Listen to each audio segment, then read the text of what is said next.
Jason. I think you also have to look at it from the aspect of what culture was like back then. They were very much a theocracy in the Jewish world, and if you were to buck the system, rebel against what the Pharisees said, you were dead to your family. And obviously, he's not saying you have to, hate in the sense that we use that word now. It was hyperbole. I think it was, if anything is going to get between your following me, whether it be you want to stay connected to your family, you want to keep the position that you've got in the community, if that's more important to you than I am, then you can't follow me. And I mean, I think it had to be very difficult in that particular time, because you have to also understand that if you were outcast, you weren't going to have any financial stability. There were a lot of them that were going to give up everything they had financially to follow Christ. And that included people that, were well-to-do and had always basically never wanted for anything. So if we continue, we see Jesus sort of continue with that thought. And what Jason says we see is what he meant. He says, verse 28, "For which of you, desiring to build a tower, does not first sit down and count the cost, whether he has enough to complete it?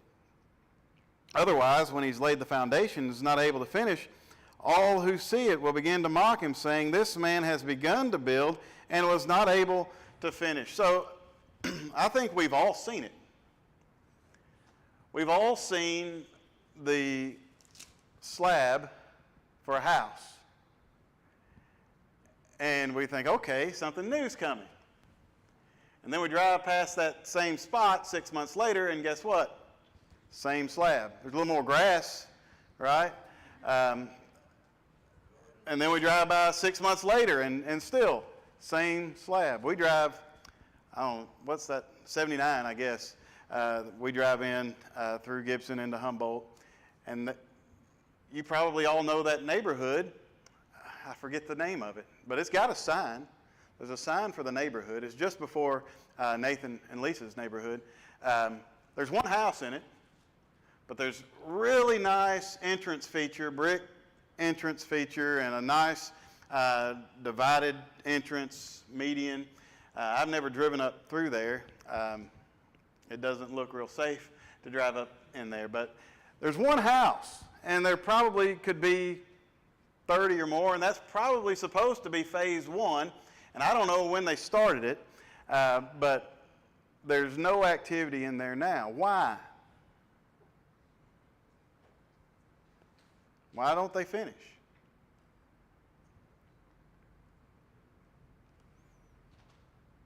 They run out of interest, or they run out of money? About 15 feet tall, too. What's that? I said it's been vacated long enough that the Bradford Bears are about 15 feet tall, too. That's right. So people, they get these big ideas, and they think these things are going to work, and these things are going to be successful, and I'm going to make all this money. But then they run out of money. And so things just sit, and they go away. And what do people do? Well, 10 years later, somebody's talking about their subdivision that didn't get finished in a Bible class. But Jesus says what will happen is people will begin to mock and say, "This man began to build and wasn't able to finish." Kevin, you do any cost estimating? You work with a budget. You know what the client has to spend, and what happens if you go over that? It's not fun. What happens if you go a little bit over? They probably can adjust for that. But if you come up with an estimate and they say go for it, and then all of a sudden it's twice as much, they're going to stop probably, and they're really going to look hard at you for for misleading them. So there's an importance. We recognize the practical, just everyday life importance of what Jesus is saying about before you start to do something, make sure that you have the means and the desire, as Nick would say, the ability and the want to see it to completion. Or else people are going to talk bad about you. So how does that apply to this idea of discipleship? How does this apply to the idea of a hate or a love less, or get your priorities in the right order? This idea that Jesus is getting across here, how does this be sure you finish what you start, how does that apply spiritually?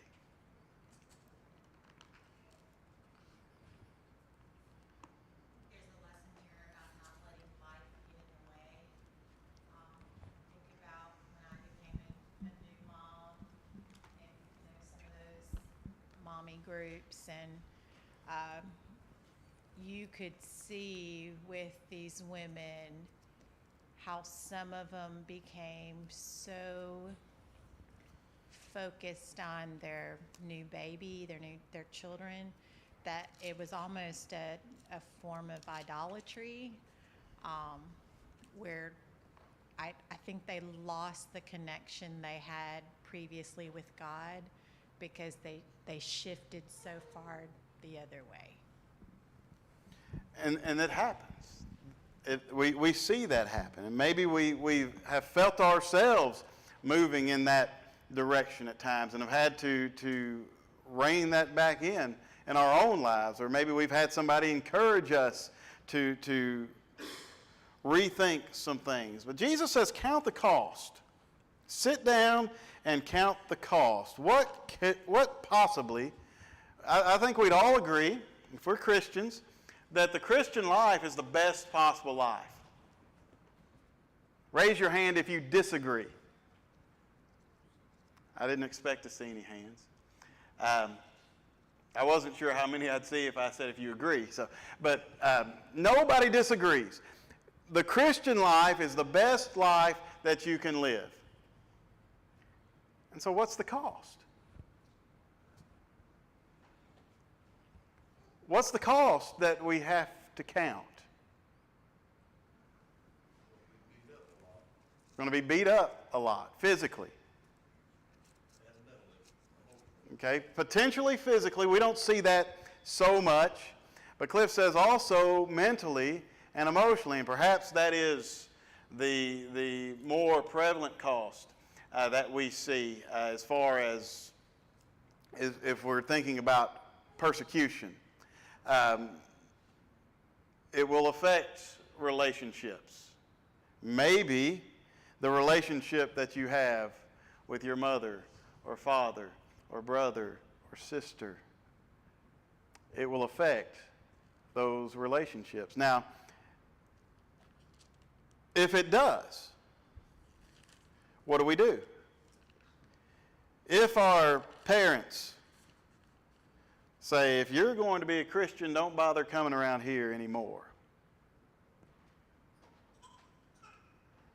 what do we do? Do we not become a Christian? Live under the bridge. Cliff said, so move out.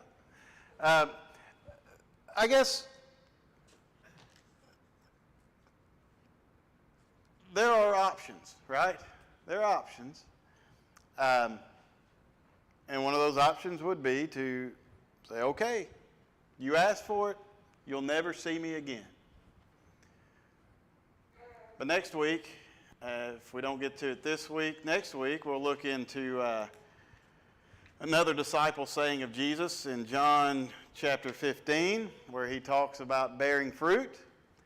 And so perhaps a better option would be to be patient with that family member, with that loved one who is giving us a hard time for being a Christian. And perhaps we can have an influence for good in their life. So, besides persecution, what are some things that being a Christian costs us? What sacrifices? You have to be willing to give up everything. Have to be willing to give up everything we have. Flip back a few chapters in Luke to Luke chapter 9.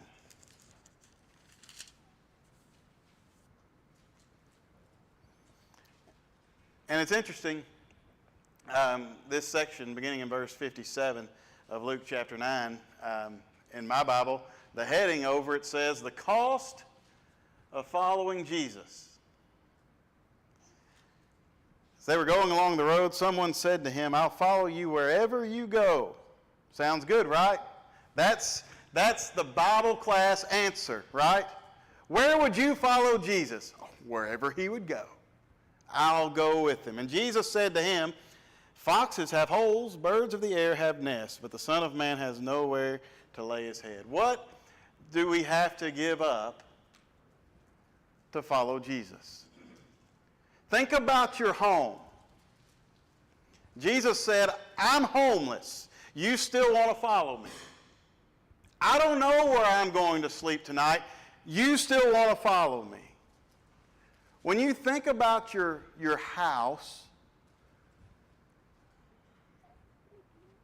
what's the purpose of your house?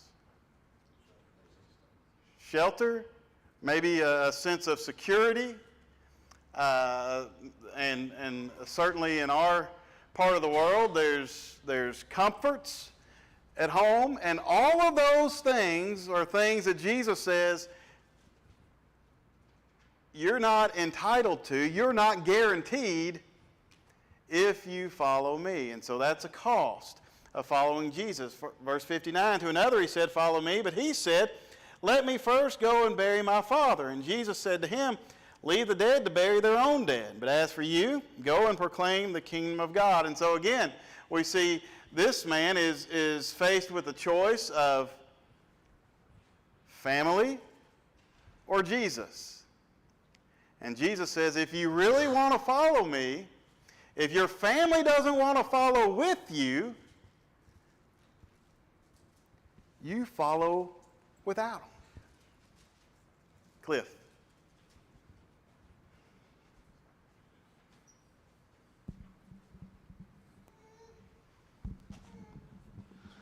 John chapter 9, the blind man that Jesus healed. And he had been, he'd been blind a long time.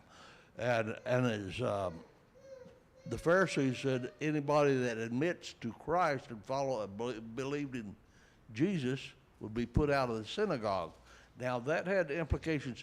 It didn't mean that you get out of the church building like we would think of it today. It basically meant that they would no longer consider him a member of the Jewish nation, and he'd have no family or anything. That was the implication there. And he said that if they admitted that, well, this blind man's in, and they bring in his parents, if you remember, and they ask him, said, "Hey, whoa, wait a minute. He's of age. You ask him." I know they didn't say all those woes, but I want to put a little drama in it. And so they turn and ask, they said, "We know this man's a sinner." And he said, "That's an interesting thing.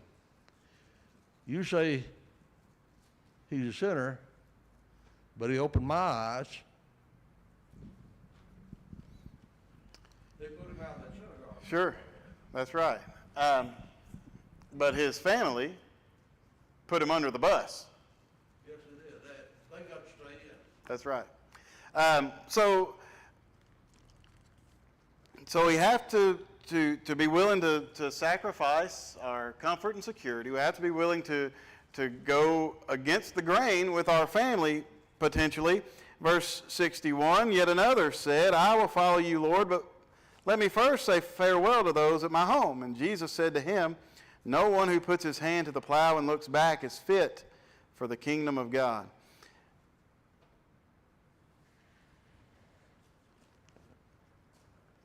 What's wrong with saying, "I'm going to follow you, Jesus, but let me do this first"? let me say goodbye to my family.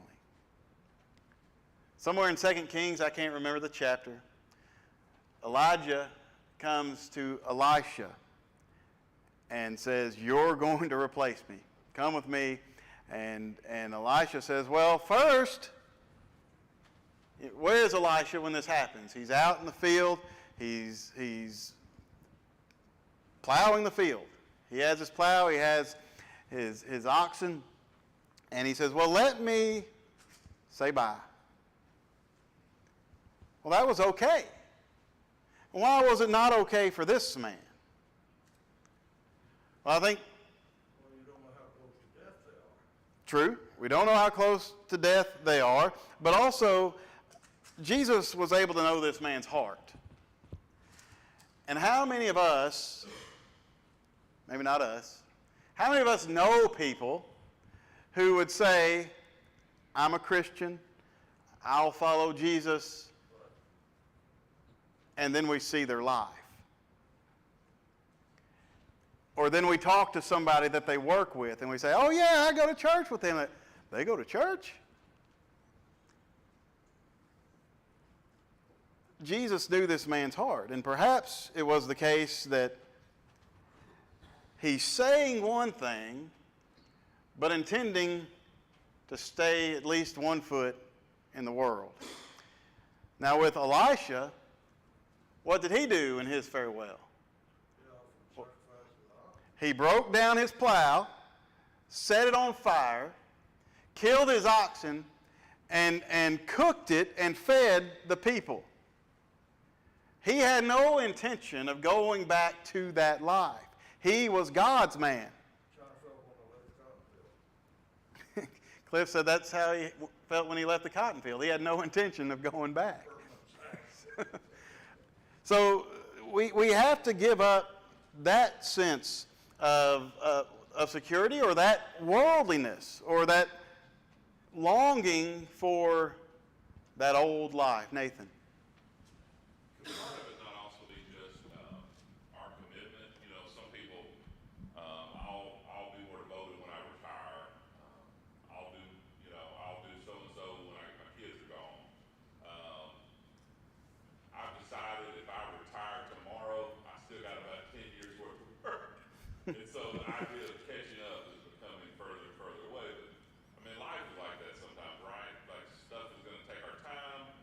And so what is most important to us? And I mean, I think that's a battle probably our whole lives for us. But I mean, it's part of what Jesus is saying, like either get on board or not. I mean, I think so. is that serious to you? Right, and that's why he says, I think, words matter, right? And words are spoken or written for a reason. And Jesus says over in Luke 14, in verse 28, sit down and count the cost. This isn't a decision that you just make on the run, because it's a serious, serious commitment that you're making. And so, but Jesus is saying, this is the cost of following me. And then he follows that up, starting in verse 31 with another story, another parable, so to speak. And this one is similar, but I think it's a little bit different. The first one, about building a tower and counting the cost, that's the cost of following him. And I think this next one is more about the cost of not following him. Verse 31, or what king going out to encounter another king in war will not sit down first and deliberate whether he is able to, with 10,000, meet him who comes against him with 20,000? And if not, while the other is yet a great way off, he sends a delegation and asks for terms of peace. So therefore, any one of you who does not renounce all that he has cannot be my disciple. So what is this? You have two kings. One king is preparing for battle. He's got 10,000 troops. And he knows this other king has 20,000. Can 10,000 troops beat 20,000 troops? Well, sure. But for the purpose of Jesus' parable, can 10,000 troops beat 20,000? It's not logical. Right, it's not logical. It can't happen. So what would the first king do? He'd go out and try to make a deal with this king to make sure that, First thing he did was consider if that was possible and how to go about it. right, is it possible and how would that happen? And then when he decides it's not possible, I'm going to put together a team and we're going to go make a deal. And in a spiritual application, who is this other king? If we're the first king, right? Jesus is talking to these people, and we could say he's talking to us. We are that king. We were the builder of the tower, right? And so we're this first king that sees that we're outmanned by the world, by Satan. And so do we go out and make a deal with the world, make a deal with Satan so things will work out? No. No. So what do? How do our 10,000 beat their 20,000? Bring in more. Bring in more. And really, like Cliff said, one more. Jesus. Jesus gives us that victory. And so if we're not following him, then we have to compromise ourselves with the world to survive. But that's no life. And that's not a disciple. That's not a Christian. So there's a cost associated with discipleship, a cost associated with being a Christian. And so as Jesus is describing here, what does a Christian look like? A Christian looks committed. And a Christian looks prepared to follow through with the commitment that we have made. Questions, comments before we move into John chapter 13? James, I do think it's interesting. I think we've commented about this before, but the last verse in chapter 14, whoever has ears, let them hear. That seems like such a, I don't know, slightly random, potentially not significant thing, but the way that phrase is placed throughout Scripture is so interesting, and because of the emphasis that it seems to bring to passages wherever it shows up, it just seems to emphasize that, hey, this is really a section we really, really need to pay attention to. Sure, and I like verses 34 and 35. I think I included that in what I told them to add. It says, salt is good, but if salt has lost its taste, how shall its saltiness be restored? We talked a few weeks ago on Sunday morning in the Sermon on the Mount about salt. But verse 35, he says, it's of no use either for the soil or for the manure pile. It's not even good enough to put on manure. So one who is not committed, one who has not counted the cost, it's thrown away. And then he says, he who has ears to hear, let him hear. And then, chapter 15, all the tax collectors and sinners were all drawing near to do what? Hear him. And he tells three of the most maybe commonly known parables: the parable of the sheep, the parable of the coin, the parable of the prodigal son. And so these are things that we need to consider, some things that we need to listen to. And when he's talking about being a disciple, yes, there is that potential for us to say, okay, I've got to go back with my family for a little bit. Or I'm going to compromise with the world for a little bit. That's not what he wants. And it shouldn't be what we want. And it shouldn't be something that we just do because we're not committed. But we do sin. Those things happen. And then he tells these 3 parables that he wants us back. And there's rejoicing when those who fall away, when those who go missing, do return to him. John chapter 13. We got a few minutes, just a couple of verses. Common verses, I think, for us mostly. And so I don't know if we may have to pick up and finish these couple of verses up next week and then wrap up. But John chapter 13, verses 34 and 35. A new commandment I give to you, that you love one another just as I have loved you. You're also to love one another. By this all people will know that you are my disciples, if you have love for one another. How will people know that we are Jesus' disciples? Is it because we go to church? Is it because we study our Bibles? Is it because we are good moral people? Is it because we say and do all the right things? How will people know that we are disciples? If we have love for one another. Do we remember that?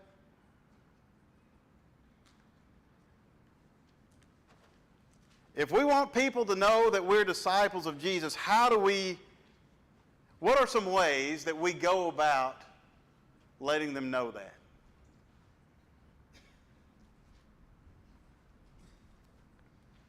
First place, I don't believe that we go out and show the world that. Okay. I think it's obvious when they see it. I think it's big. If you go out for the purpose of showing folks, it's a matter of pretense, and what he's asking for is not pretense. Okay. So, but if we're the salt and the light, which we are, people will see us. Yes, And they so will. what will people, so let me rephrase. What will people see as we live our lives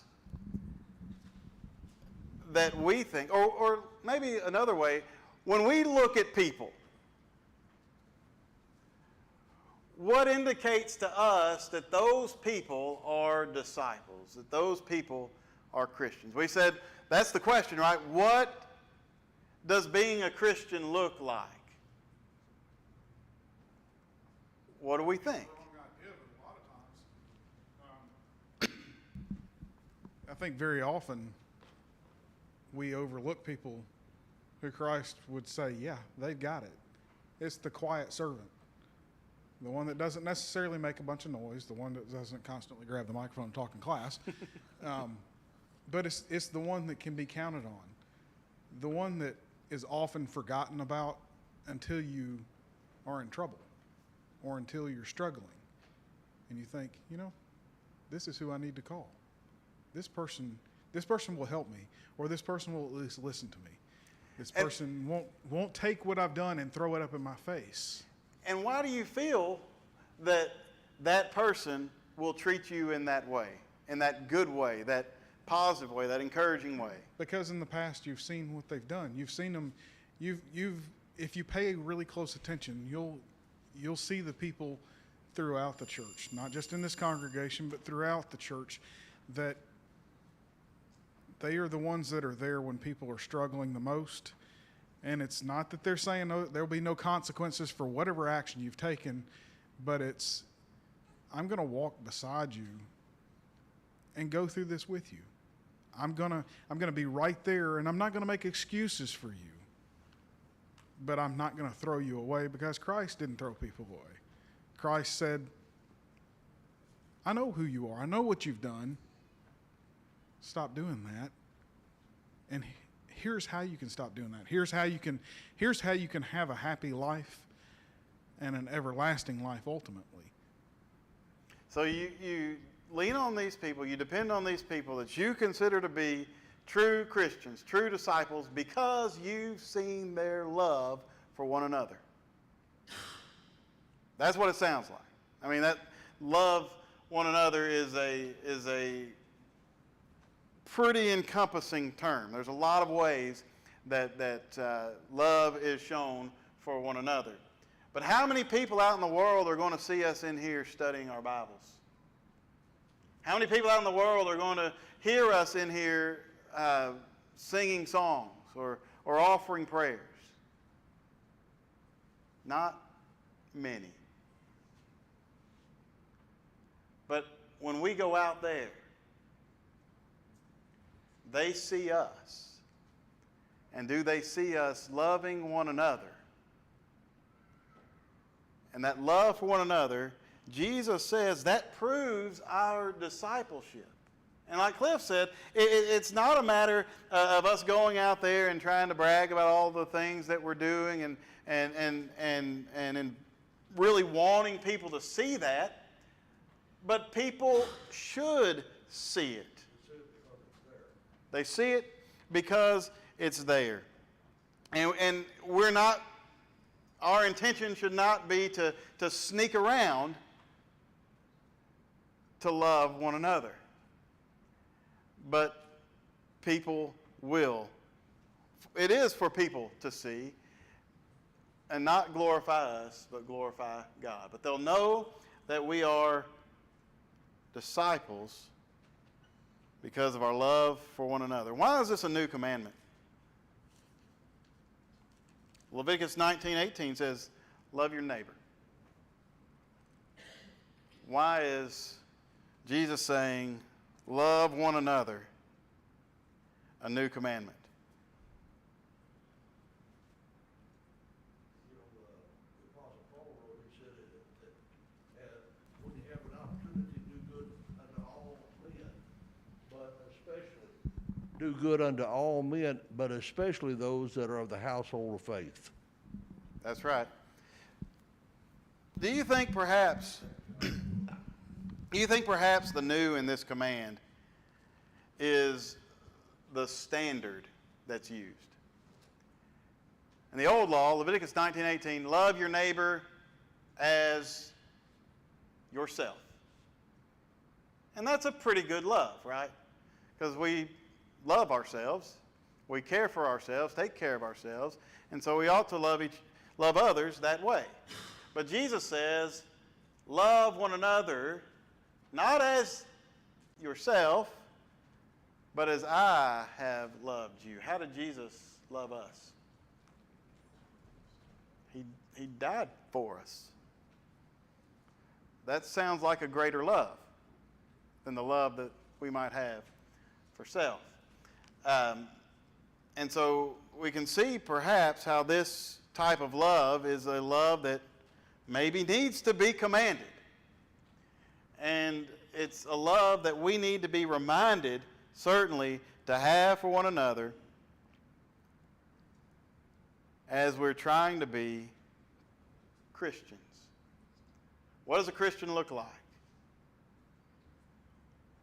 A Christian looks like Jesus.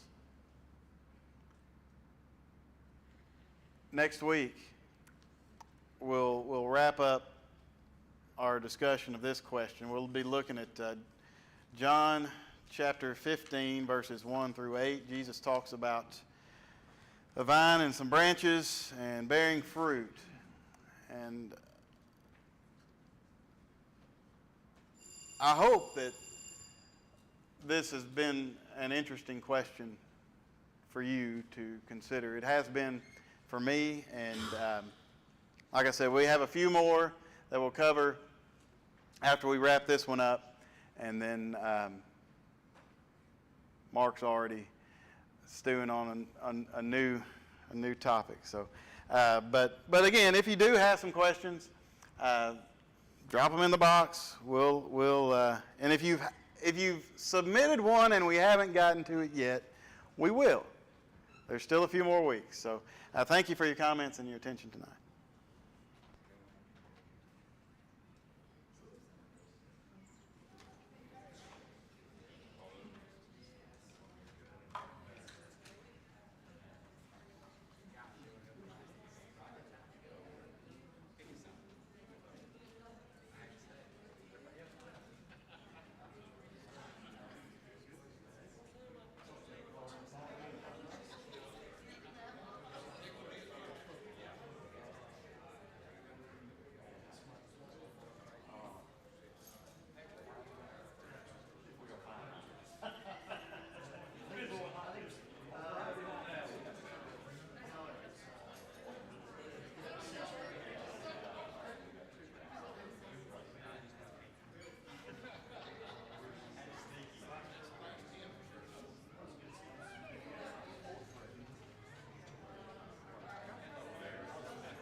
I will be.